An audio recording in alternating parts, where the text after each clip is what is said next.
নমরুদ এবং তার সৈন্যরা, তার অনুসারীরা, নমরুদীয় নেতৃবৃন্দ ইব্রাহিম আলাইহিস সালামকে গ্রেফতার করলো। বিরাট আয়তনের এক এলাকা জুড়ে তারা আগুনের কুণ্ডলী জ্বালালো। আগুনের কুণ্ডলী জ্বালিয়ে তারপরে তারা ইব্রাহিম আলাইহিস সালামকে সেখানে যখন নিক্ষেপ করার যাবতীয় ব্যবস্থাপনা করলো, এমন সময় ফেরেশতা এসে বললেন, ওগো আল্লাহর খলিল ইব্রাহিম, এই কঠিন বিপদে আল্লাহর ফেরেশতারা পর্যন্ত আপনাকে দেখে কষ্টে আছে, আমি এসেছি বলেন আপনি যদি হুকুম করেন নমরুদের এই বিরাট আয়তনের আগুনের কুণ্ডলীকে আমি সাগরের মধ্যে নিক্ষেপ করে দিতে পারবো। আল্লাহু আকবার। জাতির পিতা ইব্রাহিম আলাইহিস সালাম তিনি তখন বললেন, হে আল্লাহর ফেরেশতা, তোমাকে কি আল্লাহ পাঠিয়েছেন আমাকে হেল্প করার জন্য, সাহায্য করার জন্য? আল্লাহ কি তোমাকে পাঠিয়েছেন নাকি তুমি নিজে নিজে এই কথা বলছো? ফেরেশতা বললেন, আল্লাহ এখনো আমাকে হুকুম করেন নাই, আমি নিজে থেকে আপনাকে এই কথা বলছি। ইব্রাহিম আলাইহিস সালাম তখন বললেন, আল্লাহ তাআলা যদি তোমাকে হুকুম না করেন তো তোমার মতো ফেরেশতার সাহায্য আমার দরকার নাই। ফেরেশতা শোনো, হাসবুনাল্লাহু ওয়া নি'মাল ওয়াকিল, আমার জন্য আমার আল্লাহ যথেষ্ট, তিনি আমার অভিভাবক, তোমার মতো ফেরেশতার কোনো সাহায্য আমার দরকার নাই। আমি আমার আল্লাহর পথে থাকার কারণে আজ আমাকে এই নমরুদের বিরাট আয়তনের অগ্নি পরীক্ষার মুখোমুখি হতে হয়েছে। এখন এই অগ্নি পরীক্ষায় যদি আমি সম্মুখীন হয়ে আগুনে ঝাঁপ দেই, আমার আল্লাহ যদি এতে খুশি হয়ে যান, তাহলে আমি ইব্রাহিম সেই আল্লাহর জন্য একবার আর দুইবার নয়, নমরুদের জ্বালানো এই আগুনের মধ্যে আল্লাহ যতবার চাইবেন ততবার আমি ঝাঁপ দিতে রাজি আছি। ইমানের অগ্নি পরীক্ষায় উত্তীর্ণ হয়ে গেলেন। ওই যে বললাম, আল্লাহ যার সাথে আছেন তার কোনো ক্ষতি কেউ করতে পারে। আল্লাহ বললেন, ইব্রাহিম আগুনের পরীক্ষায় তুমি মুখোমুখি হয়েছ, কিন্তু আমি তোমাকে ছেড়ে যাই নাই, আমি তোমার সাথেই ছিলাম। আমি শুধু দেখতে চেয়েছি আমি যে তোমার সাথে আছি, আমার উপরে তোমার তাওয়াক্কুল কেমন, আমার উপরে তোমার দৃঢ়তা কেমন, ইমানের অবিচলতা আমি দেখতে চেয়েছিলাম। যা দেখতে চেয়েছিলাম তা আমি দেখে ফেলেছি। এই অগ্নি পরীক্ষায় তুমি উত্তীর্ণ, যেহেতু তুমি আমার উপরে অটল আছো, আমি তোমার সাথে আছি, এই জন্য এই আগুন, নমরুদের জ্বালানো আগুন তোমার কোনো ক্ষতি করতে পারবে না। কারণ আগুনের মালিক যিনি, গলার আওয়াজ বড় করে সবাই বলেন তিনি কে? সেই আল্লাহ আগুনকে হুকুম করলেন, ইয়া নারু কুনি বারদান ওয়া সালামান আলা ইব্রাহিম, হে আগুন তুমি আমার খলিল ইব্রাহিমের জন্য আজকে তোমার স্বভাবের বিপরীত হয়ে যাও। তোমার স্বভাব হলো জ্বালিয়ে দেওয়া, আগুনের স্বভাব হলো পুড়িয়ে দেওয়া, আগুনের স্বভাব হলো ছারখার করে দেওয়া। আল্লাহ বললেন, হে আগুন আজ তুমি তোমার স্বভাবের বিপরীত হয়ে যাও, তুমি আমার খলিল ইব্রাহিমের জন্য শান্তিদায়ক, আরামদায়ক হয়ে যাও। শুনতেছেন আপনারা? শুনতেছেন? নমরুদ আর তার বাহিনী ইব্রাহিম আলাইহিস সালামকে আগুনে ফেললো। তারা আনন্দে খুশিতে মাতোয়ারা যে আমাদের দুশমন আজকে আগুনে জ্বলে পুড়ে ছারখার হয়ে যাবে। যখন নমরুদ খুব আনন্দে আছে, আগুনের কুণ্ডলিতে একটা চরকি দিয়ে তারা সেখানে ফেললো। কিছুক্ষণ পরে একজন এসে বলে, লিডার অবস্থা তো খারাপ, কই কি হয়েছে? সে তখন বলল, আমরা তো নমরুদকে অগ্নিকুণ্ডে নিক্ষিপ্ত করেছি, আমরা মনে করেছি আগুন তারে জ্বালায়া দিবে, পোড়ায়া দিবে, কিন্তু না, আগুনের যেন আজকে কি হয়ে গিয়েছে, আগুন তাকে জ্বালাতেও পারে না, পোড়াতেও পারে না। আমাদের জ্বালালো, আমাদের প্রজ্বলিত এই আগুন ইব্রাহিমের জন্য ফুল বাগান হয়ে গিয়েছে। আল্লাহু আকবার।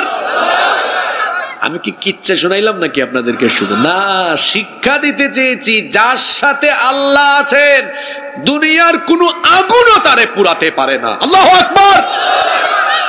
আপনারা অনেকে টের পান নাই যে হুজুর আজকে এই আয়াত ধরলো কেন, একটু পরে টের পাবেন কেন ধরছি। এজন্য এদিক ওদিক তাকায়েন না, মনোযোগী থাকবেন তো।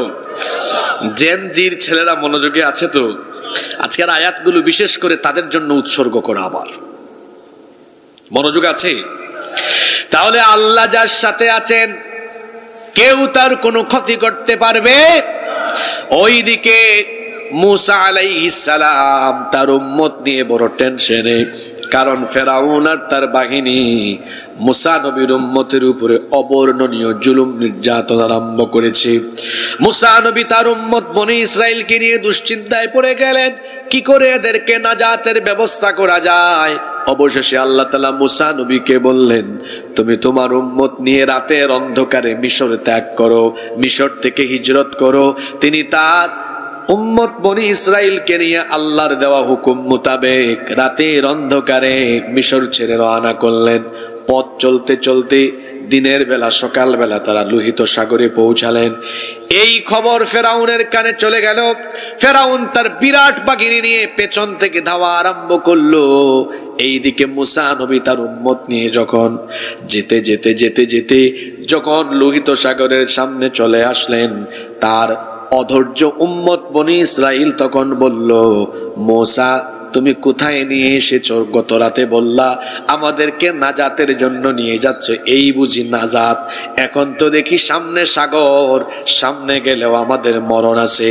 হঠাৎ করে তাকায় দেখে পেছনে ফেরাউনের বাহিনী চলে আসতেছে। তারা বলল, মুসা এত বড় কঠিন পরীক্ষা, বড় কঠিন পরিস্থিতি, এখন সামনে গেলেও মরণ, পিছনে গেলেও মরণ।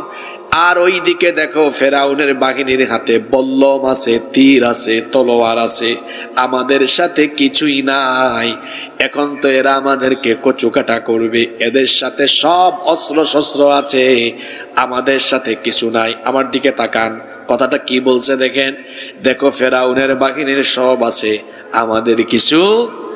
মুসা নবীর উত্তরটা কত সুন্দর ছিল। তামাম দুনিয়ার ইমানদারদের জন্য আল্লাহ এই কথাটা কোরআনে উঠায়া দিলেন। তিনি বললেন, কে বলেছে আমাদের সাথে কেউ নাই? শোনো আমাদের সাথে কি আছে। কাল্লা ইন্না মাইয়া রাব্বি সায়াহদিন।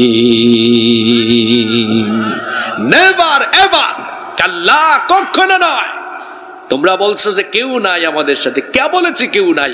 ওদের অস্ত্র আছে, তীর আছে, বল্লম আছে, আর আমাদের সাথে এমন একটা জিনিস আছে, তাদের সব অস্ত্র শস্ত্র যার এক হুকুমেই শেষ হয়ে যাবে। আমাদের সাথে নিশ্চয়ই আমাদের রব আছেন, তিনি আমাদেরকে আজ নাজাতের পথ দেখিয়ে দিবেন। আল্লাহু আকবার বলেন। কি অস্ত্র নাই এদের, আর এদের অস্ত্র আছে। অস্ত্র শস্ত্র দিয়েও তারা সেদিন বনি ইসরাইলকে মোকাবেলা করতে পারেনি। আল্লাহ বনি ইসরাইলকে নাজাত দিয়ে দিয়েছেন, আর ফেরাউনের দলবলকে আল্লাহ লোহিত সাগরে ধ্বংস করে দিয়েছেন। পৃথিবীতে সবচেয়ে বড় অস্ত্র হলো ঈমান। এই ঈমান যদি কেউ ধারণ করতে পারে, তাহলে ঈমানি কোয়ালিটি দিয়ে কোয়ান্টিটিকে সে হারিয়ে দিতে পারে। যুগে যুগে কালে কালে আমরা তাই দেখেছি। বর্তমান পৃথিবী তো আমরা দেখছি, আপনি দেখেন নাই জুলাই আগস্টে গুলি, বুলেট, এগুলো দিয়েও ছাত্রদেরকে, জনতা এবং এই দেশের জনগণকে আটকানো যায় নাই, কারণ তাদের অন্তরে বুক ভরা সাহস দিয়েছেন কি? যখন আল্লাহর তরফ থেকে বিজয় আসে, সাহায্য আসে, তখন অস্ত্র শস্ত্র দিয়ে মোকাবেলা করা যায়। যুগে যুগে কোন স্বৈরাচারী আচরণ করে টিকতে পারেনি। আজ বাশার আল আসাদের অবসান ঘটেছে সিরিয়া থেকে। বাংলাদেশে যেই কায়দায় স্বৈরাচার পালিয়েছে, সিরিয়া থেকে বাশার আল আসাদ একই কায়দায় বিমান যুগে পালিয়েছে। জালেম কখনো চিরস্থায়ী হতে পারে? যাদের সাথে আল্লাহ আছেন তাদের কোনো ভয় নাই, তাদের কোনো টেনশন নাই। আসেন আরো শেষ একটা ঘটনা বলে এই আয়াতের দিকে আমি এগিয়ে যাব। আমার নবী যখন মক্কাতুল মুকাররমায় দুর্বিষহ কঠিন পরিস্থিতিতে আল্লাহর হুকুমে যখন হিজরতের জন্য রওনা করলেন, হিজরতের রাতে আল্লাহর নবীর হিজরতের সাথে সাইয়েদিনা আবু বকর সিদ্দিক রাদিয়াল্লাহু আনহু, তাকে নিয়ে নবীজি রাতের অন্ধকারে রওনা করলেন। ফজরের ওয়াক্ত হয়ে যাচ্ছে, এমন সময় আবু বকর রাদিয়াল্লাহু আনহু বললেন, ওগো আল্লাহর নবী, যদি সূর্য উঠে যায়, দিনের বেলা আমরা পথ চলতে থাকি, কাফেররা আমাদেরকে ধরে ফেলবে, চলেন আমরা এই গারে সুর, এই গুহার মধ্যে আশ্রয় নেই। এবার তারা দুইজন যখন এই সংকীর্ণ ছোট্ট গুহার ভেতরে ঢুকলেন, দিনের বেলা কাফিরের দল এখানে চলে এসেছে। আবু বকর রাদিয়াল্লাহু আনহু নবীজিকে বললেন, এত সংকীর্ণ এত ছোট্ট এই গুহা, বসে মাথা উঁচু করলে উপর থেকে মাথা দেখা যায়, কাছে আসলে পরে এই গুহার ভেতরে কে আছে তা বোঝা যায়। ওগো আল্লাহর নবী, সম্ভবত আমরা দুজন ধরা পড়ে গেলাম, হয়তো কিছুক্ষণের মধ্যে ধরা খেয়ে যাব। ওদের লোক সংখ্যা আমাদের সাথে আমাদের চাইতে বেশি, আমরা দুইজন তারা অনেকজন, এদের সাথে অস্ত্র শস্ত্র, এদের সাথে অনেক কিছু আছে, আমাদের সাথে তো তেমন কিছুই নাই। আল্লাহর নবী তখন বললেন, কে বলেছে আমাদের সাথে কিছু নাই? নবীজি তখন আবু বকর রাদিয়াল্লাহু আনহুকে এমন একটা কথা বললেন যেটা আল্লাহ তাআলা কোরআনের আয়াত বানায় দিলেন। তিনি তখন বললেন, লা তাহজান ইন্নাল্লাহা মা'না, ভয় পেও না। কে বলছে আমাদের সাথে কেউ নাই? আমরা দুইজন, এতে আমরা মাইনরিটি নই, আমরা মেজরিটি, কারণ আমাদের সাথে যিনি আছেন, জোরে বলেন তিনি কে? সে আল্লাহ যার সাথে আছেন, তার কোনো ক্ষতি কেউ করতে পারবে? ওই গুহায় কাফেররা নবীজি এবং আবু বকর সিদ্দিক রাদিয়াল্লাহু আনহুর কোনো ক্ষতি করতে পেরেছে? জোরে বলেন, পেরেছে? হেফাজত করেছেন কে? আজ আমার দেশের স্বাধীনতা আর সার্বভৌমত্বের প্রশ্নে আমাদেরকে নিয়ে অনেকে টিটকারি করে যে ভারত তো বাংলাদেশকে ধরলে শেষ করে ফেলবে। কি আছেন তো আপনারা? ভারত বাংলাদেশকে ধরলে শেষ করে ফেলবে, পপুলেশন বেশি, 20 কোটি, 130 কোটি, মিলিটারি বেশি, এদিকে মিলিটারি কম, তাদের অনেক কিছু আছে আর এদের অনেক কিছু নাই। আর আমি বলি, তোরা 130 কোটির মধ্যে আমাদের 30 কোটি মুসলমান বাদ দিয়া তোরা 100 কোটির কাছে এমন জিনিস নাই যেটা আমাদের কাছে আছে। আমাদের ঈমান আছে, তোদের ঈমান নাই। আমাদের এই ঈমানি অস্ত্রের সামনে তামাম দুনিয়ার পরাশক্তি ঐক্যবদ্ধ হয়ে দাঁড়ালেও ঈমানি কোয়ালিটির সামনে দুনিয়ার কোনো কোয়ান্টিটি বিজয়ী হতে পারবে না। মনোযোগ আছে তো আপনাদের? এমন দুইটা আয়াতের তাফসীর আজকে ধরেছি, আমরা কোরআন হাদিস আর বাস্তবতার আলোকে আজকে আলোচনা করব ইনশাআল্লাহ। মনে রাখবেন, যুগে যুগে কালে কালে মুসলমান কখনো কোয়ান্টিটি দিয়ে, সংখ্যা দিয়ে, পরিমাণ দিয়ে বিজয়ী হয় নাই। মুসলমান যুগে যুগে বিজয়ী হয়েছে ইমানের কোয়ালিটি দিয়ে। কথা বুঝে থাকলে আমার চাচারা যদি আসতেও জবাব দেন, আমার আপত্তি নাই, তারা আমার বাবার মতো বয়স হয়েছে, কিন্তু যুবক আওয়াজ দিবে যুবকের মতো, কারণ দুর্বল ইমানদার আমি দেখতে পারি না। একটু ভালো করে জবাব দিবেন। পৃথিবীতে মুসলমান যুগে যুগে বিজয়ী হয়েছে কোয়ান্টিটি দিয়ে না কোয়ালিটি দিয়ে? কোয়ালিটি দিয়ে মুসলমান বিজয়ী হয়েছে, কোয়ান্টিটি দিয়ে মুসলমান বিজয়ী হয় নাই। এই আয়াতগুলো যে প্রেক্ষাপটে নাজিল হয়েছে, সেই বদরের যুদ্ধের কথা যদি আমি বলি, তাহলে সেখানে কাফিরদের কোয়ান্টিটি বেশি ছিল, মুমিনদের কোয়ান্টিটি কম ছিল, কিন্তু ইমানদারদের কোয়ালিটি কম ছিল না বেশি ছিল? আল্লাহ তাআলা বদরের কথা কোরআনে কারীমের 3 নম্বর সূরা আলে ইমরানের 123 নম্বর আয়াতে বলছেন, ওয়ালাকাদ নাসারাকুমুল্লাহু বিবদরিন ওয়া আনতুম আযিল্লাহ ফাত্তাকুল্লাহা লাআল্লাকুম তাশকুরুন। আর অবশ্যই আল্লাহ তোমাদেরকে বদরে সাহায্য করেছেন যখন তোমরা ছিলে হীনবল, যখন তোমরা ছিলে সংখ্যায় কম, মাত্র 313 জনের বাহিনী নিয়ে তোমরা বড় দুশ্চিন্তাগ্রস্ত ছিলে। আল্লাহ নবী 313 জন নিয়ে যখন বদরের ময়দানে গেলেন, নবীজি নিজেই পেরেশান, কারণ এই যুদ্ধ ছিল এমন যারা মুখামুখি হয়েছে প্রত্যেকের কিন্তু রক্ত সম্পর্ক আছে। কিরকম রক্ত সম্পর্ক? ছেলে ইসলাম কবুল করেছে, বাবা করে নাই। এখন বদরের ময়দানে বাপ আর ছেলে মুখামুখি। এক ভাই ইসলাম কবুল করেছে, আরেক ভাই ইসলাম কবুল করে নাই। এখন ভাই ভাইয়ের উপরে তলোয়ার ওঠাবে। চাচা ইসলাম কবুল করে নাই, ভাতিজা করেছে, চাচা আর ভাতিজা মুখামুখি। তাহলে রক্তের মানুষকে মোকাবেলা করবে। এখন যদি যুদ্ধের ময়দানে ইমানের চেতনার চাইতে রক্তের চেতনা বেশি টান মারে, পরাজিত হওয়ার সম্ভাবনা আছে না নাই? আল্লাহর নবী দুশ্চিন্তাগ্রস্ত হয়ে গেলেন। সাহাবীরা তখন বললেন, বুখারীতে হাদিস এসেছে, মিকদাদ বিন আমর রাদিয়াল্লাহু আনহু বললেন, ইমদি লিমা আরাকাল্লাহু ফানাহনু মাআক। আল্লাহ যেদিকে আদেশ করেছেন আমাদেরকে সেদিকে নিয়ে যান, আমরা আপনার সাথে আছি। ওয়াল্লাহি লা নাকুলু লাকা কামা ক্বালাত বানু ইসরাঈল লিমূসা। আল্লাহর কসম করে আপনার সাথে আমরা ওয়াদা করছি, বনি ইসরাইলের লোকেরা মুসা নবীর সাথে তারা যে গাদ্দারি করেছিল, আমরা সেরকম আপনার সাথে করব না।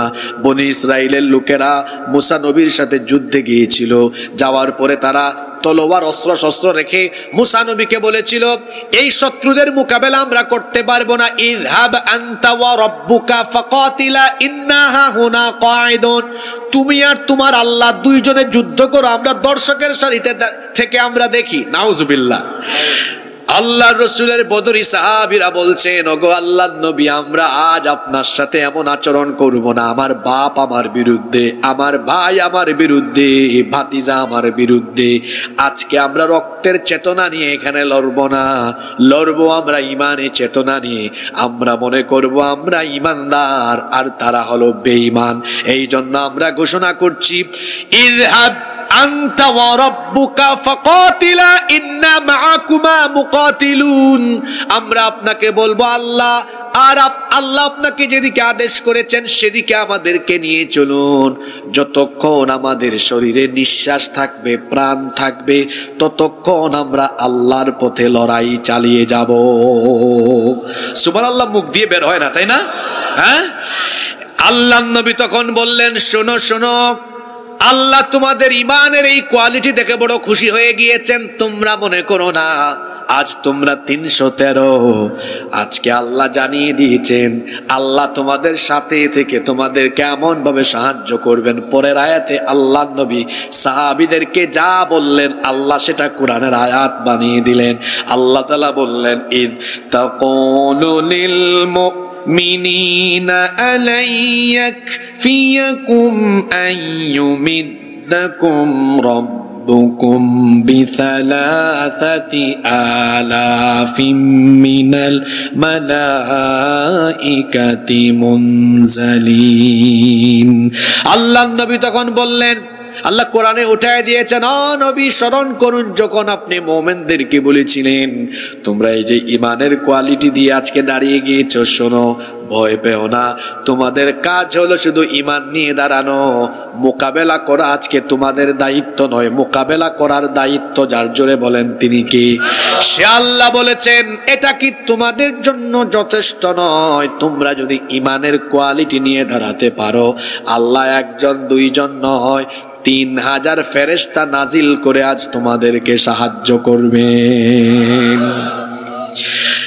আল্লাহ তাআলা তাদেরকে আরো জানিয়ে দিলেন সূরা আনফালের 12 নম্বর আয়াত, ইয ইউহি রাব্বুকা ইলাল মালাইকাতি আন্নী মাআকুম ফাসাব্বিতুল্লাযীনা আমানু সাউলকি ফি কুলুবিল্লাযীনা কাফারুর রু'বা সাউলকি ফি কুলুবিল্লাযীনা কাফারুর রু'বা ফাদরিবু ফাওকাল আ'নাকি ওয়াদরিবু মিনহুম কুল্লা বানান। আল্লাহ বলছেন, যখন তোমার রব ফেরেশতাদেরকে ডেকে আদেশ করুন, ফেরেশতারা আমি তোমাদের সাথে আছি, ফাসাব্বিতুল্লাযীনা আমানু, বদরে যাও, ইমানদাররা যেন দৃঢ় থাকে, ইস্তেকামত থাকে, সেই ব্যবস্থা করো। সাউলকি ফি কুলুবিল্লাযিনা কাফারু, আজ আমি কাফিরদের অন্তরের মধ্যে রব, ভীতি সঞ্চার করে দিব। যাও তোমরা নেমে যাও, ও আমার ফেরেশতারা বদরের ময়দানে যাও। ইমানদাররা 313 জন, দেখো এদের সংখ্যা কত কম। শুনতেছেন? এইদিকে কাফিরগুলো এসেছে 1000, এদের কাছে তলোয়ার বেশি, তীর বেশি, বল্লম বেশি। মুসলমানদের কারো কারো হাতের মধ্যে গাছের ডাল, তলোয়ার খুব একটা বেশি নাই। কাফিরদের ঘোড়া বেশি, মুসলমানদের ঘোড়া কম। কাফিরদের উট বেশি, মুসলমানদের উট কম। কাফিরদের 1000 সব ট্রেনিং প্রাপ্ত সৈন্য, মুসলমানদের কেউ ট্রেনিং প্রাপ্ত নয়। আল্লাহ তাআলা ফেরেশতাদেরকে বললেন তোমরা নেমে যাও। আমার ইমানদার বান্দারা আজকে দাঁড়াবে, কিন্তু মোকাবেলা তারা করবে না, মোকাবেলা করবে তোমরা। কেমনে মোকাবেলা করবে? আল্লাহ এখানে বলে দিলেন, ফাদরিবু ফাওকাল আনাকি, যাও গিয়ে ফাওকাল আনাক, ঘাড়ের উপরে, গর্দানের মধ্যে কাফিরদেরকে আঘাত করো। সুবহানাল্লাহ কইতে ইচ্ছে করে না? ফাদরিবু ফাওকাল আনাক, যাও গিয়ে এদের গর্দানের উপর আঘাত করো। ওয়াদরিবু মিনহুম কুল্লা বানান, কি চমৎকার শব্দ চয়ন! কুল্লা বানান, প্রত্যেককে গিয়ে জুড়ায় জুড়ায় লাগাও। আল্লাহ ফেরেশতাদেরকে যে হুকুম করেছেন, বলেন তো সেটার বাস্তবায়ন হয়েছে কি হয় নাই? এবার আসেন, হইছে যে কয়েকটা সিরাতের গ্রন্থ থেকে আমি কয়েকটা রেফারেন্স আনি। আবু জেহেলের ছেলের নাম হলো ইকরিমা বিন আবু জাহাল। ইকরিমা বলছে, হায় হায় হায়, আমরা তো বদরের ময়দানে এমন ভাবে নেমেছিলাম যে আমরা 313 প্রশিক্ষিত বাহিনী, এত অস্ত্র শস্ত্র, কয়েক মিনিটের মধ্যে আমরা মুসলমানের বাহিনীকে একেবারে শেষ করে দিব। কিন্তু যখনই আমরা মুসলমানের বাহিনীর সামনে তাদেরকে মোকাবেলার জন্য গেলাম, লক্ষ্য করে দেখলাম মুসলমানের বাহিনীর লোকেরা আমাদের উপরে আঘাত হানার আগেই সাদা সাদা কাপড় পরিহিত অনেক যোদ্ধা এসে আমাদের অনেক নেতৃবৃন্দের শরীর থেকে কল্লা আলাদা করে ফেলে দিয়েছে। এত আস্তে বললেন সুবহানাল্লাহ। এই বক্তব্য কার? এটা বুঝে আল্লাহর। কি কি মনোযোগ নিয়ে বসেন আপনারা আমাকে বলেন? হ্যাঁ, ক্লাসের ভালো ছাত্র কখনো ক্লাসের বাইরে মনোযোগী থাকেন, এই বুঝি মাহফিল শুনতে আসেন না? আমার আলোচনায় বসলে পূর্ণাঙ্গ মনোযোগের সাথে বসবেন, কারণ আমি একটু পরপর প্রশ্ন করি। এই বক্তব্য আবু জাহেলের ছেলের, কার? ইকরিমা বিন আবু জাহাল। সে বলছে, আমি নজর করে দেখলাম আমার নেতৃবৃন্দ, এদের সামনে কেউ নাই। হঠাৎ করে এসে দেখি কে জানি এদের মাথা আলাদা করে দেয়। এক কাফিরের বক্তব্য শোনালাম, এবার বক্তব্য শোনায় একজন বদরি সাহাবীর। এই বদরি সাহাবীর নাম হলো আবু দাউদ ইবনে মাজিনা। তিনি বলছেন আমি এক মুশরিককে আঘাত করতে গেলাম। আমি এই মুশরিককে যখনই আঘাত করতে গেলাম, তখন আমি দেখলাম আমি আঘাত করার আগেই তার মাথা আলাদা হয়ে পড়ে গিয়েছে। নজর করে দেখলাম আমি মারার আগে কে মারলো, শুধু দেখলাম সাদা কাপড় পরিহিত, মুহূর্তে আবার হাওয়া হয়ে গেলেন। তাহলে এই বক্তব্যগুলো থেকে বোঝা গেল আল্লাহ যেভাবে কোরআনে বলেছেন হাজার হাজার ফেরেশতা পাঠায়া আমি বিজয়ী দিব, আল্লাহ ওয়াদা মোতাবেক হাজার হাজার ফেরেশতা পাঠায়া বদরের ময়দানে আবু জেহেলের গোষ্ঠীদেরকে বদরের ময়দান থেকে, যিনি একেবারে বদরের ময়দান থেকে বেইজ্জত করে বিদায় করে দিয়েছেন, জোরে বলেন তিনি কি? সে আল্লাহ এখন আর নাই, থাকলেও আগের মতো পাওয়ার নাই। হ্যাঁ, জোরে বলেন আছে? আছে। আল্লাহর পাওয়ার ঠিকই আছে, আমার আপনার ইমানের পাওয়ার নাই। ইমানের পাওয়ার। আসেন আজকে ইমানের ব্যাটারিকে আমরা একটু চার্জ দিয়ে যাই। শুনতেছেন আপনারা? সে আল্লাহ বলছেন। এবার আসেন পরের আয়াত, 65 নম্বর আয়াত। আমি 2টা আয়াত আজকে আলোচনার জন্য নির্ধারণ করলাম। পরের আয়াত দেখেন, আমাদের ব্যাটারি দুর্বল, আল্লাহ দুর্বল নন। সে আল্লাহ এবার ব্যাটারিটাকে, আমাদের ইমানের ব্যাটারিকে আমরা যেন একটু সবল করতে পারি। কত চমৎকার কথা আল্লাহ বলছেন, ইয়া আইয়ুহান নাবিয়্যু হাররিদিল মুমিনিনা আলাল কিতাল। হে নবী, যুদ্ধের জন্য, লড়াইয়ের জন্য আপনি মুমিনদেরকে ইনকারেজ করেন, উৎসাহিত করেন, উদ্বুদ্ধ করেন, তারা যেন যুদ্ধের কথা শুনলে ভীত না হয়, মুমিনরা যেন যুদ্ধের কথা শুনলে আরো আনন্দিত হয়, খুশি হয়। প্রশ্ন হতে পারে, হুজুর যুদ্ধের কথা শুনলে মুমিন খুশি হবে কেন? যুদ্ধের কথা শুনলে মুমিন খুশি হবে দুই কারণে। এক কারণ এই আয়াতে আছে, অন্য কারণ অন্য সূরার অন্য আয়াতে আছে। এক কারণ এই আয়াতে আছে, সেটা হলো ঈমানদার যখন যুদ্ধে দাঁড়ায় তখন তার সাথে তাকে যিনি তার সাথে থেকে সাহায্য করেন তিনি কে? এজন্য তার টেনশন নাই। দুই নাম্বার কারণ আল্লাহ অন্য আয়াতে বলেছেন, আল্লাহ যাকে বেশি ভালোবাসেন এই যুদ্ধের ময়দানে শহীদি মৃত্যু দিয়ে আল্লাহ তাকে বিনা হিসাবে বিনা বিচারে জান্নাতে পাঠানোর ব্যবস্থা করেন। শুনতেছেন আপনারা? সে আল্লাহ বলছেন, নবী মুমিনদেরকে আপনি যুদ্ধের ব্যাপারে ইনকারেজ করেন, উৎসাহিত করেন। হাররিদ মানে হলো উৎসাহিত করা, হাররিদিল মুমিনিনা আলাল কিতাল, মুমিনদেরকে আপনি যুদ্ধের ব্যাপারে উৎসাহিত করেন। কারণ হলো ইয়াকুম মিনকুম 20 সাবিরুনা ইয়াগলিবু মিআতাইন, যদি 20 জন অবিচল থাকতে পারে, দৃঢ় থাকা, অবিচল থাকা যদি 20 জন মুমিন থাকে, 20 জন 200 জনকে পরাজিত করতে পারবে। কি দুর্বল মানুষ নিয়ে আমি এই আয়াত নিয়ে আলোচনায় বসেছি। আল্লাহু আকবার বলেন। 20 জনে কয়জন? এটা মোল্লার হিসাব না আল্লাহর হিসাব? আল্লাহর। وَإِنْ يَكُنْ مِنْكُمْ مِئَةٌ يَغْلِبُوا أَلْفًا مِنَ الَّذِينَ كَفَرُوا بِأَنَّهُمْ قَوْمٌ لَا يَفْقَهُونَ।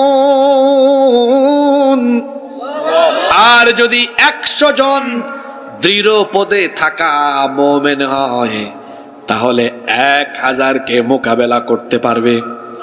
এই আয়াত থেকে একটু হিসাব বের করে চলেন। 20 জনে, এদিক থেকে কথা বলে না, 20 জনে 100 জনে। সিরাজগঞ্জের মানুষ তো হিসাব নিকাশে বড় টাটকা।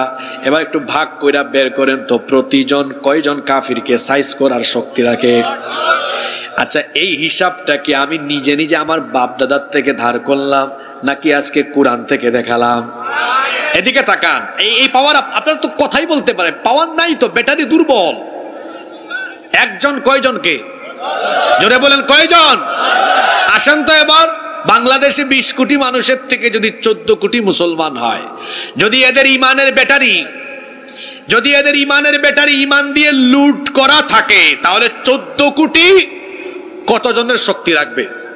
কথা বলে না, কত? 140 কোটি। আজ ভারতীয় মিডিয়া আমাদেরকে টিটকারি মারে। এই ওয়াজ আজকে এই বিষয়টা নির্ধারণের জন্য করেছি, যখন যেটা দরকার, মানুষের যেটা বোঝা দরকার, সব কোরআনে আছে না নাই? তারা বলে, তোমাদের এত বড় সাহস কিভাবে হয়? 130 কোটি ব্যাককলের দল, তোরা হিসাব নিকাশ জানোস না। আমাদের যদি শুধু এখান থেকে মুসলমান আলাদা করা হয় 14 কোটি, সংখ্যায় আমরা 14 কোটি হলেও কোয়ালিটিতে আমরা 140 কোটির সমান। তো তোমরা তো 130, এর মধ্যে 30 আমাদের ভাই, এরা বাদ দেন। বাদ দিব কেন? এরা বলবে আমাদেরও বহুত হিসাব নিকাশ আছে। এরা 30 কোটি গুণ 10, 300 কোটি, আর এদিকে 140 কোটি, 440 কোটি। হ্যাঁ, 30 কোটি ওইদিকে আর 14 কোটি এইদিকে। পাটাপুতাইলের মাঝখানে তোমাদেরকে ফালায়া, পাটাপুতাইলের মাঝখানে থাকলে যা হয়, উগ্রবাদীদের পরিণতি তাই হবে। স্লোগানটা পড়ে দেন, এখন দিয়েন না, এখন দেন। আপনাদেরকে ভালো করে লাইনে উঠাই, তারপর আমার বহু কথা বাকি আছে এখনো। আজকে কে উঠবে না? কথা যে কথা শুরু হবে একটি পরে দেখবেন স্লোগানের জন্য এমনি উঠা থেকে বসে যাবে। দাঁড়ান, কথা বলতে দেন আমাকে। আজান কয়টায়? বহুত সময়, 3:45। আচ্ছা আপনারা বলেন, আমি যে কথা বলা শুরু করলাম এখন পর্যন্ত আমি কি অপ্রাসঙ্গিক কোনো কথা বলেছি? আজকে সিরাজগঞ্জের মানুষকে একটা জিনিস বলে যায়, আমি আপনাদের এলাকায় 7-8 বছর ধরে আসি, তো আপনারা মাশাআল্লাহ, একদিক থেকে আপনাদের একটা জিনিস খুব ভালো লাগে, আপনারা লম্বা সময় হুজুরদের ওয়াজ শুনতে চান, 2 ঘন্টা 2.5 ঘন্টা। কিন্তু যারা 2 ঘন্টা কথা বলে দেখবেন 2 ঘন্টার মধ্যে ওয়াজ করে 10-15 মিনিট, বাকি সময় আজান দেয়, গজল গায়, কিচ্ছা বলে।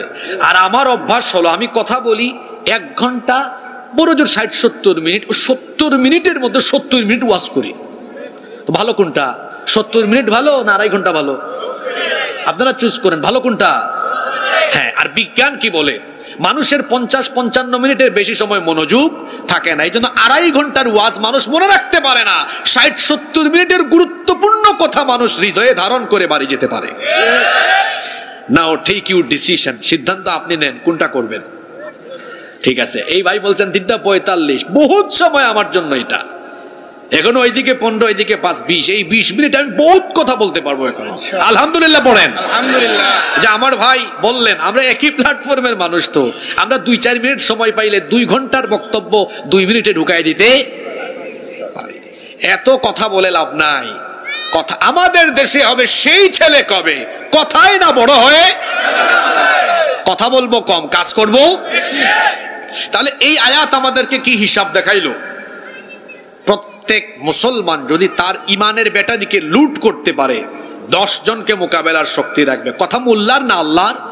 তাইলে 14,140 কোটির কোয়ালিটিতে পরিণত যদি হয় যে হিন্দুস্তানের উগ্রবাদীরা বাংলাদেশকে নিয়ে উল্টা পাল্টা কথা বলে, আমাদের ইউনুস সাহেব বলেছেন 7 সিস্টার্সের কথা, আর আমি বলি ভারতের সবগুলো রাজ্য মানচিত্র থেকে টুকরা টুকরা হয়ে গিয়ে 14 কোটি মুসলমানকে খেপালে পড়ে 7 সিস্টার নয়, দিল্লিতে ইসলামের পতাকা উড়িয়ে দেওয়া হবে।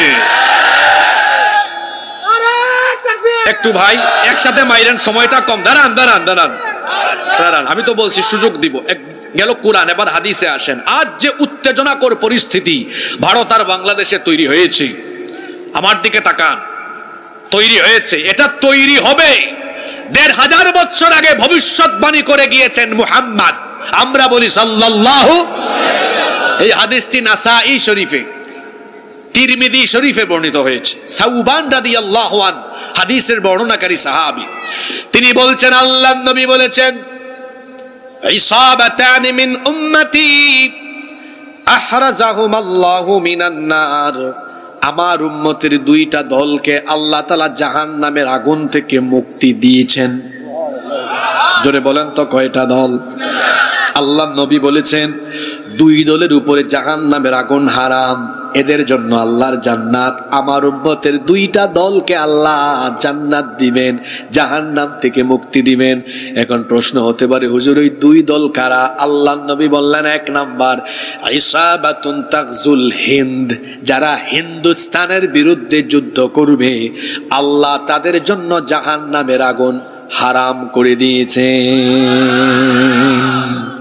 তাহলে হিন্দুস্তানের বিরুদ্ধে যুদ্ধ হবে, এটা 1 বছর 2 বছর আগে নয়, 1500 বছর আগে বলে গিয়েছেন মুহাম্মদ সাল্লাল্লাহু। যদিও এই হিন্দুস্তানে এর আগে অনেকবার অভিযান চালিয়ে মুসলমানরা বিজয় অর্জন করেছে। 15 হিজরিতে প্রথমে শুরু হয়েছে ওমর রাদিয়াল্লাহু আনহুর সময়, অতঃপর 38, অতঃপর 44, 92, 402 হিজরিতে মুহাম্মদ বিন কাসিম তো জয় করেছেন। এগুলো আপনারা পড়েন নাই? এবং 750 বছরেরও বেশি সময় একটানা সুদীর্ঘকাল ভারতবর্ষ শাসন করেছে মুসলমানরা। তো এই যুদ্ধের পুনরাবৃত্তি বারবার ঘটতে পারে। আল্লাহর নবী বলেছেন হিন্দুস্তানে ভয়াবহ যুদ্ধ হবে কিয়ামতের আগে। এই যুদ্ধে অংশগ্রহণকারী প্রত্যেক মুসলমানকে আল্লাহ তাআলা জাহান্নাম থেকে মুক্তি দিবেন। তাহলে যদি হিন্দুস্তানের সাথে এরকম কোন পরিস্থিতি তৈরি হয়, আমাদের কিসের ভয়? আমাদের আমরা আনন্দের সাথে খুশির সাথে জান্নাতের আশায় এই যুদ্ধে আমরা ইবাদত মনে করে ঝাঁপিয়ে পড়ব। কিসের সাথে? এই তো এখানে একজন অ্যাক্টিভ শ্রোতা পাওয়া গেছে, লাইন বাই লাইন মনে রাখে। কিসের সাথে? আনন্দের সাথে। কিসের সাথে? এক দল গেল, আর এক দল বাকি আছে না? ওয়াইসাবাতুন তাকুনু মা ঈসা ইবনে মারইয়াম আলাইহিস সালাম, যারা ঈসা আলাইহিস সালামের সৈন্য হবে, ঈসা আলাইহিস সালামের অনুসারী হবে, ঈসা আলাইহিস সালামের সাথী হবে।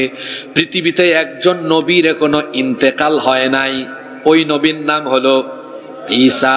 যদিও খ্রিস্টানরা মনে করে তারা ঈসা আলাইহিস সালামকে শুলে চড়িয়ে হত্যা করেছে, আসলে যাকে তারা শুলে চড়িয়ে হত্যা করেছে ওইটা ঈসা ছিল না, ওইটা ছিল মিস্টার মিসা। কারণ হলো তাদেরই একজন সৈন্যকে আল্লাহ ঈসা নবীর রূপ দিয়ে দিয়েছিলেন, আর ঈসা নবীকে আল্লাহ তাআলা আসমানে উঠিয়েছেন। কেন উঠিয়েছেন? কারণ তার একটা ফরিয়াদ ছিল, আল্লাহ আমার পরেই তো আখেরি নবী আসবেন, আমাকে তুমি যদি নবী না বানিয়ে এই আখেরি নবীর উম্মত বানাতে আমার হৃদয়ের সকল আকুতি শেষ হয়ে যেত। আল্লাহ গো দয়া করে তুমি আমাকে আখেরি নবীর উম্মত বানাও। এতবার বারবার দোয়া করার কারণে আল্লাহ বললেন, যাও ঈসা, তোমার নবীও বানালাম তোমার এই আশা পূরণের জন্য। আমি তোমার মৃত্যু না দিয়ে আমার কাছে তোমাকে কিছু কাল রেখে আবার তোমারে আখেরি নবীর উম্মত বানায়া দেব। সেই ঈসা নবী আসবেন কোথায়? আজকে যে সিরিয়া বাশার আল আসাদ মুক্ত হলো, সেই সিরিয়ার হাদিসে এসেছে সিরিয়ার পূর্ব দিকের সাদা গম্বুজওয়ালা একটি মসজিদে ফজরের সময় নামাজের আগ মুহূর্তে দুইজন ফেরেশতার কাঁধের উপরে ভর করে ঈসা আলাইহিস সালাম অবতরণ করবেন। ফজরের নামাজ শেষে তিনি তখন ইমাম মাহদী আলাইহিস সালাম আর মুমিনদেরকে সাথে নিয়ে দাজ্জালকে বাবে লুদে হত্যা করবেন। আল্লাহু আকবার। আল্লাহর নবী বলেছেন, আমার উম্মতের এই দুই দলের গুনাহ মাফ, এদের জন্য জান্নাত ওয়াজিব, জাহান্নাম হারাম। এক দল যারা হিন্দুস্তানের বিরুদ্ধে যুদ্ধ করবে, আরেক দল হলো যারা ঈসা নবীর অনুসারী হবে। আমরা জানি না যে দাজ্জালকে আমরা দেখি কি দেখি না, হায়াতে পাই কি পাই না। পাইলে তো আমরা অবশ্যই ইমাম মাহদী আর ঈসা আলাইহিস সালামের সৈন্য হব। আর যদি আমরা সেটা না পাই, যদি আমরা হিন্দুস্তানের বিরুদ্ধে এই রকম কোন পরিস্থিতি তৈরি হয়, একজন মুসলমানও ঘরে বসে থাকবে না, ইমানি কোয়ালিটি নিয়ে দিল্লিতে ইসলামের পতাকা উড়িয়ে দেওয়ার জন্য ঝাঁপিয়ে পড়বে ইনশাআল্লাহ। সম্মানিত উপস্থিতি, কোরআন হাদিস এবার বাস্তবতা দিয়ে আরো কিছু কথা বলবো। ভারত কোনোদিনও বাংলাদেশের সাথে পারবে না, পারবে না। এক নম্বর দলিল আল্লাহর রাসূলের হাদিস, আল্লাহর রাসূলের কথা সত্য না মিথ্যা। হিন্দুস্তানে ভয়াবহ যুদ্ধ হবে, অনেক মুসলমান শহীদ হবে, কিন্তু শেষ পর্যন্ত মুসলমানরা বিজয়ী হবে। আমরা যুদ্ধ চাই না, কিন্তু মুসলমানরা ডিফেন্সিভ, মুসলমানরা ডিফেন্সিভ। পৃথিবীতে কোন সময় মুসলমানরা আক্রমণ করে না, আবার আক্রান্ত হলে আমরা ছাড় দিতেও জানি না।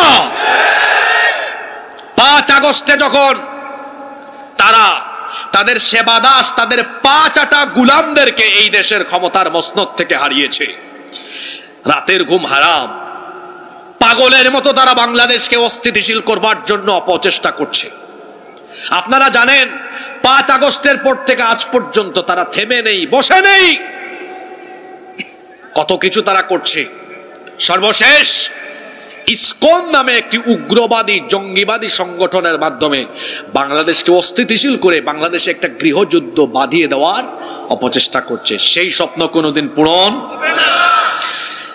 ভারতীয় মিডিয়া 5 তারিখ থেকে আজ পর্যন্ত বাংলাদেশের ব্যাপারে তারা বদনাম, কুৎসা, মিথ্যাচার ও অপবাদ রটাচ্ছে। আপনারা সচেতন মানুষ, আপনারা জানেন 5 তারিখের পর থেকে তাদের দেশের মিডিয়ায় বারবার বলা হয়েছে বাংলাদেশে নাকি সংখ্যালঘু নির্যাতন হয়, হিন্দুদের ঘর বাড়ি এখানে নাকি জ্বালায় পোড়ায়া শেষ করে দেওয়া হচ্ছে। বাস্তবতা হলো এই দেশে হিন্দুরা ও মুসলিমরা জামাইয়া ধরে আছে। কথা ঠিক না বেঠিক? আমাদের কোরআন, আমাদের দিন ইসলাম আমাদেরকে এটা শেখায় না যে অন্য কোনো ধর্মের ভাই বোনদের বাড়িঘর জ্বালিয়ে দেওয়া, তাদের উপাসনালয় দখল করে নেওয়া, তাদের উপরে নির্যাতন চালানো, এই শিক্ষা ইসলাম আমাদেরকে দেয় না বলেই ভারতবর্ষে এখনো অন্য ধর্মের মানুষ আছে। আমরা যদি তাদের মতো উগ্র হতাম, জঙ্গি হতাম, আমরা যদি তাদের মতো জঙ্গি হয়ে প্রকাশ্যে দিবালোকে মানুষ হত্যা করতাম, তাহলে তো 750 বছর আমাদের সোনালী শাসনের ইতিহাসে আমরা ভারতবর্ষে একটা অমুসলিমও রাখতাম না। বরং ইতিহাস বলে আমাদের শাসকরা ছিলেন পরধর্ম সহিষ্ণু, অন্যান্য ধর্মাবলম্বীদেরকে নিয়ে তারা সহাবস্থান করে সম্প্রীতি রক্ষা করে এই ভারতবর্ষে চলেছেন বলে এখনো ভারতবর্ষে 100 কোটির বেশি অমুসলিম আছে। যদি মুসলমান শাসকরা উগ্র হতেন, তোমাদের মতো জঙ্গি হতেন, একজন অমুসলিম ভারতবর্ষে থাকার কথাও ছিল না। আমরা ভারতবর্ষ শাসন করেছি, ভারতবর্ষ আমাদের, ভারত আমাদের। দিল্লিতে যাবেন, কুতুব মিনার, শীষ মিনার, আগ্রার লাল কেল্লা, তাজমহল, এখনো তারা যে পর্যটন খাতকে কেন্দ্র করে ব্যবসা করে খায়, এটা আমাদের পূর্বপুরুষদের বানানো স্থাপনা থেকে খেয়ে দিয়ে এখনো পেট চালায়। তারা যখন আমাদেরকে বলে আমরা উগ্র, আমরা জঙ্গি, তখন আমাদের খারাপ লাগে, কারণ চোর যখন চুরির বিরুদ্ধে কথা বলে তখন তো অবাকই লাগার কথা। তারা বলে বাংলাদেশে নাকি সাম্প্রদায়িক উস্কানিমূলক কাজ হয়, এখানে নাকি সংখ্যালঘুদেরকে নির্যাতন করা হয়, অথচ বাস্তব হলো তার উল্টা। এই দেশে সংখ্যালঘুরা আরামে আছে, আর তাদের দেশে সংখ্যালঘুরা বিপদে আছে। সেই দেশে মুসলমানরা কি আরামে আছে? গত সপ্তাহে 4 জন মুসলমানকে মসজিদে হত্যা করা হয়েছে। তাবরিজের কথা মনে আছে, মুস্কান নামে ওই মেয়েটার কথা আপনাদের মনে আছে। কাশ্মীরে, গুজরাটে, সিকিমে, হায়দ্রাবাদে এই আরএসএস এর গুন্ডারা কি করেছে পৃথিবীর তো অজানা নয়। তারা এত অসভ্য, মানুষরূপী এমন জানোয়ার, এমন জঙ্গি, তারা আমাদের শত শত বছরের ঐতিহ্য, আমাদের বাবরি মসজিদ দখল করে রাম মন্দির বানিয়েছে। আমরা কি এটা করেছি? কথা বলেন, আমরা এমন কাজ করেছি? করি নাই। আজকে তারা তাদের দেশের মিডিয়া হায়েনার মতো অপপ্রচার করছে। অপপ্রচার করতে করতে এখন আমাদেরকে নিয়ে এমন কথা বলে, কয় বাংলাদেশেরও চিকেন নেক আছে। চট্টগ্রামের আগে যে ফেনী আছে, এই ফেনীকে আমরা হামলা চালিয়ে 5 মিনিটে চট্টগ্রামকে আলাদা করে দিব। রিপাবলিক বাংলা একটা চ্যানেল আছে, ওখানে এক সাংবাদিক নামের সাংঘাতিক আছে, তার নাম ময়ূখ রঞ্জন। ব্যাং যেমন লাফায় সেও তেমন লাফায়। তারপর বিরাট বড় ডিসপ্লেতে বাংলাদেশের মানচিত্র এনে বলে এই যে এই যে এই এই এই ফেনী থেকে চট্টগ্রাম আলাদা করে দিব। হে রে ময়ূখ রঞ্জন, চট্টগ্রাম তোর বাপ দাদার নাকি রে? আমার দেশের মানচিত্রের উপরে কুনজর দেওয়া হলে এই দেশে হিন্দু, মুসলিম, বৌদ্ধ, খ্রিস্টান সবাই এই রাষ্ট্রের স্বাধীনতা সার্বভৌমত্বের জন্য আরেকবার মুক্তিযুদ্ধের ডাক দিয়ে সেই অপশক্তির চক্ষুকে উপড়ে ফেলে দিবে। ভারত কোনোদিনও আমাদের সাথে বন্ধুসুলভ আচরণ করেনি। তারা সব নেয়, কিছু দেয়, বরং তারা প্রতিবার আমাদের উপরে তারা বেইনসাফি করেছে। তারা আমার দেশের রেল নেয়, ট্রানজিট সুবিধা নেয়, করিডোর নেয়, সব নেয়, আর উপহার হিসাবে দেয় সীমান্তে ফেলানির লাশ, উপহার হিসাবে দেয় সিলেটে। এবং আপনারা দেখেছেন ফেনী, নোয়াখালী, কুমিল্লা এই অঞ্চলে ভয়াবহ বন্যার পানি। শুকনা মৌসুমে তিস্তা বেড়ে যে পানি আটকায় রাখে, পানি দেয় না, আর বর্ষা মৌসুমে মানুষকে পানি দিয়া মারে। কথা কি ভুল বলেছি? এই দেশে সব অশান্তির মূল হুতা ভারত। ভারতকে খুশি করার জন্য বিগত 15 বছরে ফ্যাসিস্টরা ভারতকে খুশি করার জন্য আলেম উলামাদের উপরে জেলখানায় নির্যাতন করেছে। ভারতকে খুশি করার জন্য আল্লামা সাঈদীকে হত্যা করা হয়েছে। ভারতকে খুশি করার জন্য ইসলামী আন্দোলনের শীর্ষ নেতৃবৃন্দকে ফাঁসি দেওয়া হয়েছে। ভারতকে খুশি করার জন্য পিলখানা হত্যাকাণ্ড ঘটানো হয়েছে। ভারতকে খুশি করার জন্য ইলিয়াস আলীকে গুম করে হত্যা করা হয়েছে। ভারতকে খুশি করার জন্য সালাউদ্দিন কাদের চৌধুরীকে হত্যা করা হয়েছে। এই কথাগুলো মিথ্যা? তারা চায় বাংলাদেশকে অঙ্গরাজ্যের মতো ব্যবহার করতে। এখন যখন বাংলাদেশের সব নাগরিক মাথা উঁচু করে দাঁড়িয়ে বাংলাদেশিরা তাদের এই দেশে স্বাধীনতা সার্বভৌমত্ব নিয়ে বাঁচতে শিখেছে, তখন তাদের মাথা গরম হয়ে গিয়েছে। আপনাদের মাথা গরম নিয়ে আপনারা থাকেন, আমার দেশের দিকে খবরদার বাঁকা চোখে তাকাবেন না। আর ইসকন নামক এই সন্ত্রাসী সংগঠন যা করেছে, চট্টগ্রামে আমার এক ভাইকে, আমি যে বিশ্ববিদ্যালয়ে পড়াশোনা শেষ করেছি সে একই বিশ্ববিদ্যালয় থেকে পড়াশোনা শেষ করেছে, অ্যাডভোকেট সাইফুল ইসলাম আলিফ, তাকে যেভাবে দিনের বেলা প্রকাশ্যে কুপিয়ে হত্যা করেছে, এতে প্রমাণ হয় যে এরা সবাই সন্ত্রাসী, জঙ্গি। আইন শৃঙ্খলা বাহিনীকে বলবো এদেরকে গ্রেফতার করে দ্রুত ট্রাইব্যুনালে বিচার সম্পন্ন করে প্রত্যেক আসামিকে ফাঁসির কাস্টে ঝুলাতে হবে। ইসকনকে রাষ্ট্রীয়ভাবে নিষিদ্ধ করতে হবে। সম্মানিত উপস্থিতি, আপনারা কেউ ঘাবড়ে যাবেন না, কেউ ভয় পাবেন না। আমরা যুদ্ধ চাই না, যুদ্ধ চাই না, আবার একেবারে অপ্রস্তুত থাকবো সেটাও হতে পারে না। যেহেতু গাজওয়াতুল হিন্দের কথা হাদিসে বলা আছে, আমরা প্রস্তুত আছি, আমরা প্রস্তুত। আমরা আক্রমণ করি না, আক্রান্ত হলে পরে আমরা কাউকে ছাড়িও না। এজন্য আমরা ভারত সরকারকে বলবো, যতটুকু করেছেন থেমে যান, বাংলাদেশের মানুষের কাছে ক্ষমা চান। উগ্রবাদী আচরণ বন্ধ না করলে খবর আছে। আমার দেশের অমুসলিম ভাই বোনদেরকে বলবো, এই এলাকায়ও যদি থাকে আপনাদের কোনো টেনশন নেই, আপনারা সংখ্যালঘু নন, আপনাদের বড় পরিচয় এই রাষ্ট্রের নাগরিক। আপনারা ইসলাম ক্ষমতায় আসলে, কোরআনে কারীমের আলোকে দেশ চললে আপনারা আরো ভালো থাকবেন ইনশাআল্লাহ। মায়ের কুলে শিশু যেমন নিরাপদ, ইসলামী রাষ্ট্রে অমুসলিমরা তেমন নিরাপদ, কোনো ভয় নাই আপনাদের। আপনারা দেখেন নাই 5 তারিখের পরে আমার মাদ্রাসার শিক্ষক ছাত্ররা আপনাদের উপাসনালয় পাহারা দিয়েছে, আপনাদের কোনো ভয় নেই, আপনারা কারো পাতানো ফাঁদে পা দিবেন না। এই দেশটা আমাদের সকলের, আমরা এখানে হিন্দু মুসলমান বৌদ্ধ খ্রিস্টান মিলেমিশে বসবাস করছি, বসবাস করব। যে অপশক্তি এই সম্প্রীতি নষ্ট করতে চাইবে সম্মিলিতভাবে আমরা তা মোকাবেলা করব ইনশাআল্লাহ। সম্মানিত উপস্থিতি, তারা আমাদেরকে হুমকি দেয়, খোঁটা দেয়, কি দিয়ে? কয় পেঁয়াজ দিব না, আলু দিব না, চিনি দিব না। পেঁয়াজ আলু চিনি এগুলো কি কোনো মানুষ ফলায় না? এগুলো আল্লাহর। আমি এটা ওই যে বিজেপির উগ্রবাদী নেতা শুভেন্দু, সে যখন যশোরের বেনাপুলের অপোজিটে পেট্রোপুলে সীমান্ত অবরোধ করে জনসভায় বলেছিল, আমি সেদিন শরীয়তপুরে মাহফিলে বক্তব্য রেখেছিলাম, সেদিনই আমি বলেছিলাম শরীয়তপুরবাসী সহ গোটা বাংলাদেশের মানুষকে বলবো, চুপচাপ থাকেন, সবর করেন, একটু আপনারা ধৈর্য ধরেন। তারা যদি তাদের আলু পেঁয়াজ চিনি এগুলো না দেয়, আমাদের কি? সীমান্তে এগুলো পচে যাক, তাদের পণ্যের বড় কাস্টমার বাংলাদেশ, তারা যদি বাণিজ্যিকভাবে তাদের বড় একটা কাস্টমার দেশকে হারায়, তাদেরই লস। আপনাকে কোনো এক দোকানদার পণ্য দেয় না তো আরেক দোকানদার এগিয়ে আসবে, অসুবিধা নাই। কিন্তু তাদের যদি বাণিজ্য আমাদের দেশের সাথে বন্ধ হয়ে যায়, ওরা না খায়া মরবে। আমি 8-9 দিন আগে যে বক্তব্য দিয়েছিলাম তাই হলো। গত পরশুদিন আমি হঠাৎ করে ইউটিউবে গেলাম, দেখি কলকাতার এক টেলিভিশন চ্যানেলে সাক্ষাৎকারে কিছু ব্যবসায়ীরা বলছে, আমাদের অবস্থা খারাপ, আধা পেট খেয়ে আছি গো।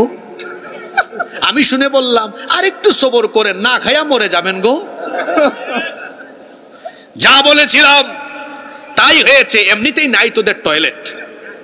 বিবিসি বলছে ওই দেশের 60 কোটি মানুষ এখনো খোলা জায়গায় পায়খানা করে। আমি কি মিথ্যা বলেছি? গুগল শরীফে যান, একটু সার্চ করেন, দেখেন 60 কোটি মানুষের টয়লেটই নাই এখনো। আর যে মমতা ব্যানার্জি বলেছেন যে আপনি এই বলেছেন বাংলাদেশের শান্তিরক্ষী মিশন পাঠানোর জন্য, ইন্টারন্যাশনাল মিডিয়া কিন্তু আপনার নামে রিপোর্ট করেছে, সব এগুলো আছে। আমি জেনে শুনেই বলছি, আপনি প্রায় 100 কোটি টাকার উপরে স্যানিটাইজেশনের টাকা লুটপাট করে খেয়েছেন। আপনি বেঁচে গিয়েছেন। ওই দেশে আমাদের মতো এরকম প্রতিবাদী হুজুর নাই, ধরে না, কারণ আমি কথা বললে ছাড় দিই না। অনেকে আপনারা এগুলাকে রাজনৈতিক বক্তব্য হিসাবে নেন, এগুলো রাজনৈতিক বক্তব্য না। আর রাজনৈতিক বক্তব্য হইলেও অসুবিধা কি? রাজনীতি কি কোরআনের বাইরে? কেউ অন্যায় করবে, রাজনীতির নামে লুটপাট করবে, জুলুম করবে, মানুষের হক নষ্ট করবে, আর একজন আলেম কথা বলবে না। যে আলেম অন্যায় দেখে কথা বলে না, এটা আলেম না, এটা বুবা শয়তান, এটা আল্লাহর জমিনে শয়তানের খলিফা, এটা আল্লাহর জমিনে শয়তানের খলিফা। শব্দগুলা মনে রাখবেন, আল্লাহর জমিনে শয়তানের খলিফা। এরা উলামায়ে সু।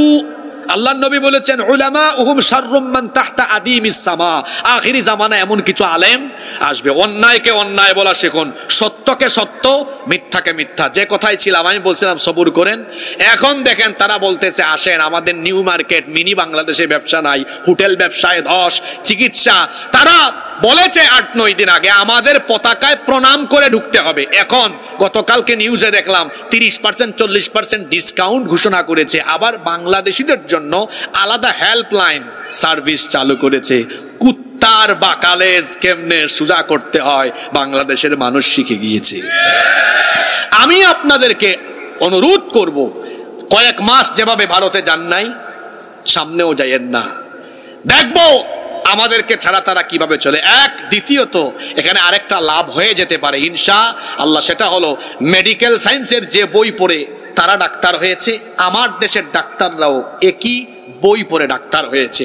অভাবটা হলো আন্তরিকতার। আমি মনে করি আমার দেশের ডাক্তাররা যদি আন্তরিক হয়ে দেশপ্রেমের চেতনায় উদ্বুদ্ধ হয়ে চিকিৎসা সেবা দেন, ভারতের চাইতে উন্নত চিকিৎসা ব্যবস্থা আমাদের দেশে হয়ে যাবে ইনশাআল্লাহ। আমরা কারো উপর ডিপেন্ডেন্ট হব না ইনশাআল্লাহ। বাংলাদেশের সুদিন আসতেছে। আমার ভাই বক্তব্যে আপনাদেরকে বলেছেন, ভাগ্য বদলানোর জন্য, এই দেশকে সোনালী সমৃদ্ধ হিসেবে গড়ে তোলার জন্য এখন আমাদের প্রয়োজন চোর ডাকাত বেঈমানের পরিবর্তে যারা রাস্তার টাকা খায়, কাবি খাট টাকা মেরে খায়, ব্রিজের টাকা খায়, যারা মানুষের টিন, এমন কেউ যে টয়লেট দেয়, টয়লেট স্যানিটারি, ওগুলার পর্যন্ত দুর্নীতি করে খায়, এরকম চোর ডাকাত আর দুর্নীতিবাজদের পরিবর্তে যদি আমরা বাংলাদেশে কুরআনওয়ালা লোকদের হাতে রাষ্ট্র পরিচালনার দায়িত্ব সুপর্দ করতে পারি, এই বাংলাদেশ কয়েক বছরের মধ্যে গোটা বিশ্বের বুকে মাথা উঁচু করে দাঁড়াবে ইনশাআল্লাহ। আমি প্রায় সকল প্রোগ্রামে বলি, এই দেশে সম্পদের অভাব নাই, আছে শুধু ভালো মানুষের অভাব। এই ভালো মানুষের অভাব পূরণ করে আমরা যদি ভালো মানুষগুলোকে, সৎ আল্লাহওয়ালা মানুষগুলোকে আমরা যদি বাংলাদেশের পার্লামেন্ট সেক্রেটারিয়েট আর বঙ্গভবনে পাঠিয়ে কোরআনের শাসন ব্যবস্থা আমরা যদি বাস্তবায়ন করতে পারি, এই দেশের পরিবর্তন হবে ইনশাআল্লাহ। সেই সোনালী স্বপ্ন বাস্তবায়নের জন্য কোরআনের রাজ কায়েমে ঐক্যবদ্ধভাবে কাজ করতে কারা কারা রাজি আছেন? দুই হাত তুলে আল্লাহর একটু দেখান তো। মাশাআল্লাহ মাশাআল্লাহ। আলোর পথে 24 24 ঘন্টা শুধু ইসলাম প্রচার।